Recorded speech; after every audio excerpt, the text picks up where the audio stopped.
భారత్ ప్రపంచంలోనే అత్యంత వేగంగా అభివృద్ధి చెందుతున్న ప్రధాన ఆర్థిక వ్యవస్థ అని, త్వరలోనే మూడో అతిపెద్ద ఆర్థిక వ్యవస్థగా అవతరించబోతోందని ప్రధానమంత్రి నరేంద్ర మోదీ అన్నారు. ప్రధాని జపాన్ పర్యటనకు వెళ్లిన విషయం తెలిసిందే.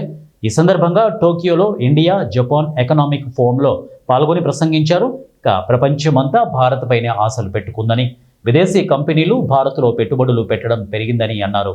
పెట్టుబడులు కేవలం పెరగడమే కాకుండా రెట్టింపు అవుతున్నాయని చెప్పారు. ఈ సందర్భంగా భారత్ జపాన్ భాగస్వామ్యాన్ని ప్రధాని మోదీ ప్రస్తావించారు.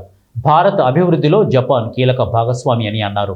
ప్రపంచం కేవలం భారతదేశాన్ని మాత్రమే చూడటం లేదు, భారత్పై ఆశలు పెట్టుకుంది. భారత అభివృద్ధి ప్రయాణంలో జపాన్ కీలక పాత్ర పోషించింది అని, మెట్రో రైళ్ల నుంచి సెమీ కండక్టర్లు, స్టార్టప్లు ఇలా అనేక రంగాల్లో తోడ్పాటు అందించింది. జపాన్ సంస్థలు భారత్లో $40 బిలియన్ పైగా పెట్టుబడులు పెట్టాయి అని ప్రధాని చెప్పుకొచ్చారు. భారత్లో ఆర్థిక రాజకీయ స్థిరత్వం నెలకొందని ఈ సందర్భంగా మోదీ వ్యాఖ్యానించారు. భారత్ ప్రపంచంలోనే అత్యంత వేగంగా అభివృద్ధి చెందుతుందన్న ప్రధాన ఆర్థిక వ్యవస్థ అని, త్వరలోనే మూడో అతిపెద్ద ఆర్థిక వ్యవస్థగా అవతరించబోతోందని వివరించారు. ప్రభుత్వ పరంగా పారదర్శకమైన విధానాలను అవలంబిస్తున్నట్లు చెప్పారు. భారత మార్కెట్లు భారీ రాబడిని అందిస్తున్నాయని, తమకు బలమైన బ్యాంకింగ్ రంగం, $700 బిలియన్ విదేశీ మారక నిల్వలు ఉన్నాయని వివరించారు. అణుశక్తి, గ్రీన్ ఎనర్జీ, ఆటో సెక్టార్లో రెండు దేశాలు మరింత కలిసికట్టుగా పనిచేయాలని మోదీ సూచించారు.